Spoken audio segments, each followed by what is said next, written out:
میرے پیارے آقا صلی اللہ تعالی علیہ وسلم کے پیارے دیوانوں، سب سے پہلے تو میں آپ کو یہ بتاؤں کہ اللہ کی رضا، اللہ کی خوشنودی یہ کتنی بڑی چیز ہے۔ ایک بیٹے کے لیے جب باپ کی خوشی، ایک بیٹے کے لیے ماں کی خوشی، ایک امتی کے لیے نبی کی خوشی، ایک مرید کے لیے پیر کی خوشی، ایک شاگرد کے لیے استاد کی خوشی، ان کے احسان کی وجہ سے بے پناہ ضروری ہے، تو آپ اندازہ لگائیے جس کا سب سے بڑا احسان ہے اس کی خوشی کتنی ضروری ہے۔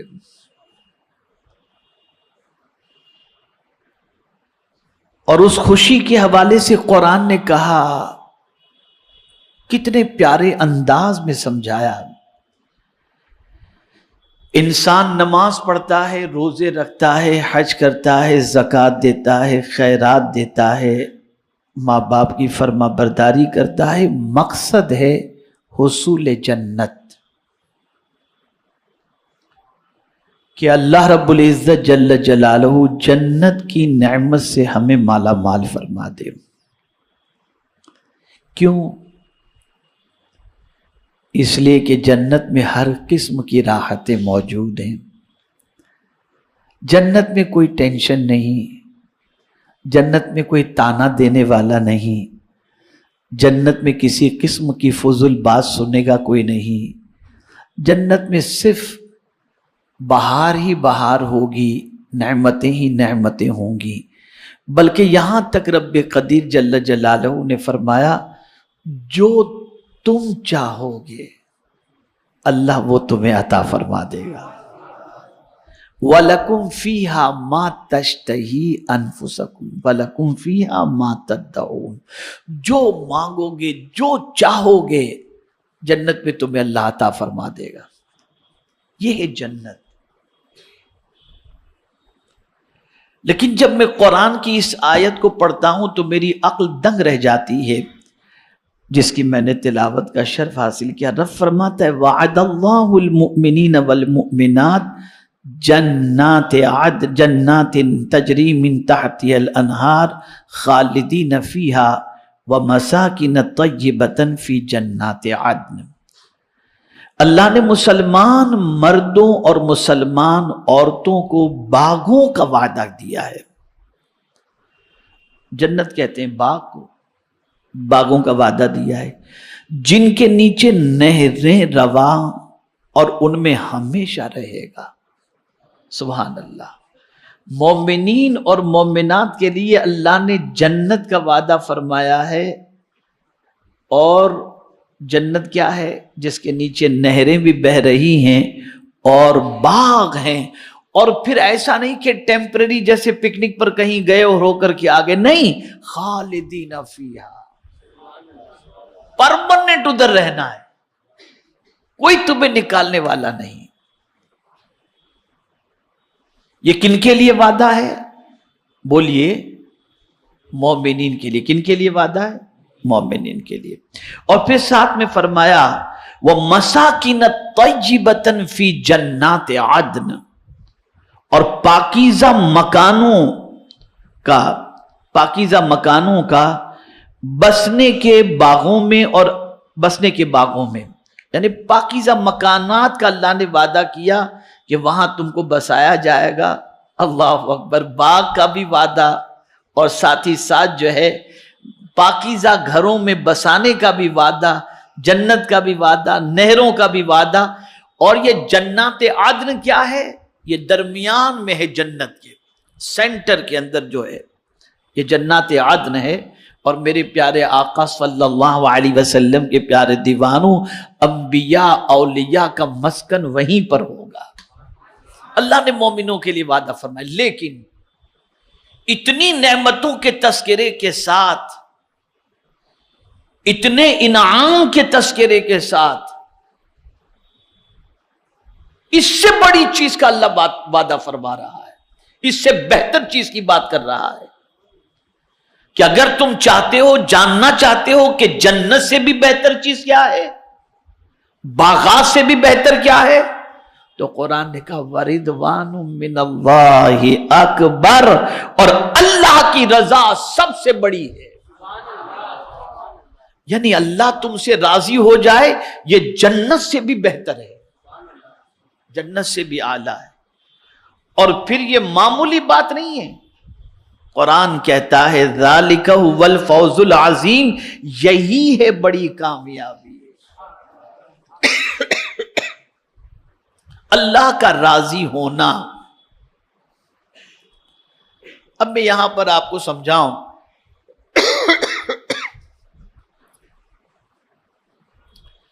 ایک مقام پر نماز کا ذکر اس نے فرمایا، لیکن نماز کے ساتھ ایک اور چیز کے اکبر کا ذکر فرمایا، ان الصلاۃ تنہی عن الفحشاء والمنکر ولذکر اللہ اکبر، بے شک نماز بے حیائی اور بری باتوں سے روکتی ہے اور اللہ کا ذکر سب سے بڑا ہے۔ تو وہاں ذکر جب سب سے بڑا ہے تو ذات کتنی بڑی ہوگی؟ تو قرآن کہتا ہے اللہ کی رضا یہ سب سے بڑی چیز ہے، یہ جس کسی کو حاصل ہو جائے سمجھ لو کہ اس کا بیڑا پار ہے۔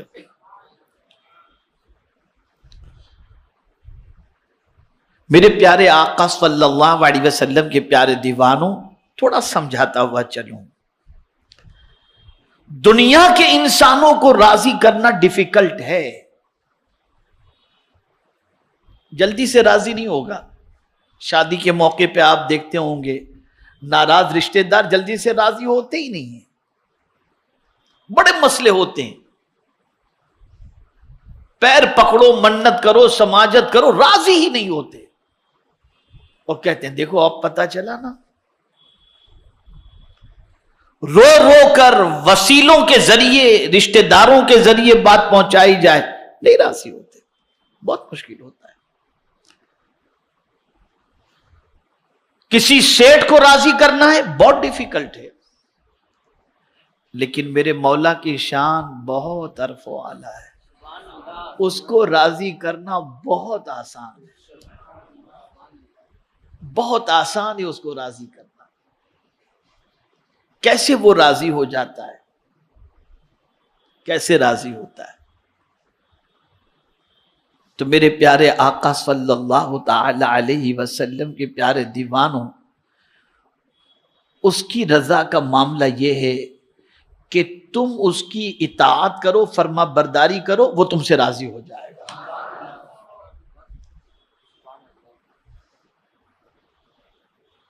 اور اسی کے ساتھ ساتھ اس کے فیصلے پر راضی رہو، اس کی شکایت کسی سے مت کرو، اس کی شکایت کسی سے مت کرو۔ مجھے یہاں پر ایک واقعہ یاد آتا ہے، اللہ اکبر۔ ہم یہ سمجھتے ہیں کہ انعام و اکرام کی بارش ہو، مال دولت یہ ساری چیزیں ہمارے پاس ہوں تو گویا اللہ ہم سے راضی ہے۔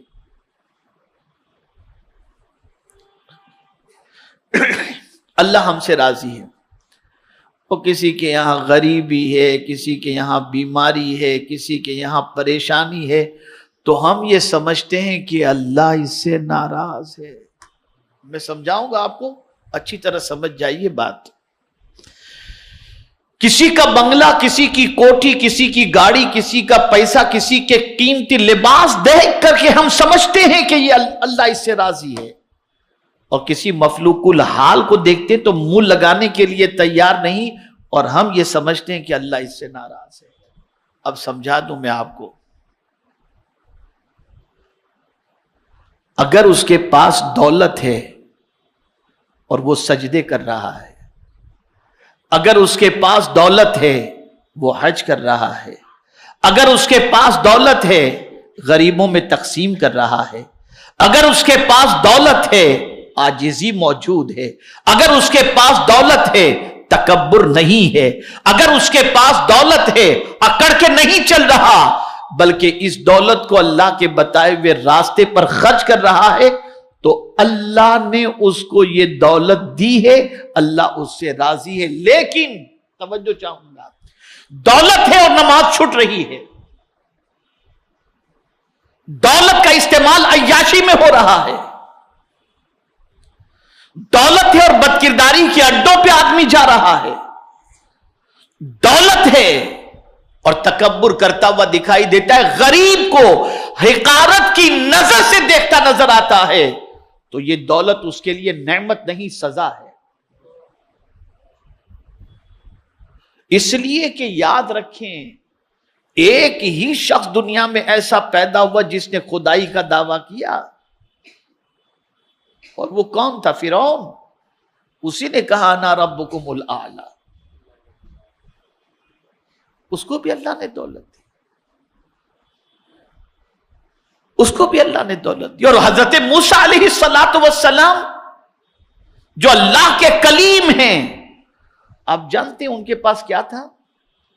ایک چٹائی تھی یا ایک بستر معمولی سا تھا جس پر بڑی مشکل سے میاں بیوی سو کر کے اور اوڑھ کر کے اپنا وقت گزارا کرتے تھے. تو کیا موسیٰ کلیم اللہ سے اللہ ناراض تھا؟ فرعون سے راضی نہیں. یہ گھٹیا تصور ہٹاؤ کہ جس کے پاس دولت ہوتی ہے اللہ اس سے راضی ہے. ہاں, دولت جس کے پاس ہے اور اللہ کے قانون کے مطابق خرچ کرتا ہے تو ٹھیک ہے, اللہ اس سے راضی, اس کو عطا فرمایا. حضرت عثمان غنی کے پاس دولت تھی, حضرت عبد الرحمن ابن عوف کے پاس دولت تھی رضی اللہ تعالی عنہما, اللہ راضی تھا ان سے. بلکہ حضرت عثمان غنی کے بارے میں تو قربان جائیے آیت کریمہ موجود ہے, اور وہ بھی اللہ کی رضا کے ساتھ. لقد رضی اللہ عن المؤمنین اذ یبایعونک تحت الشجرہ.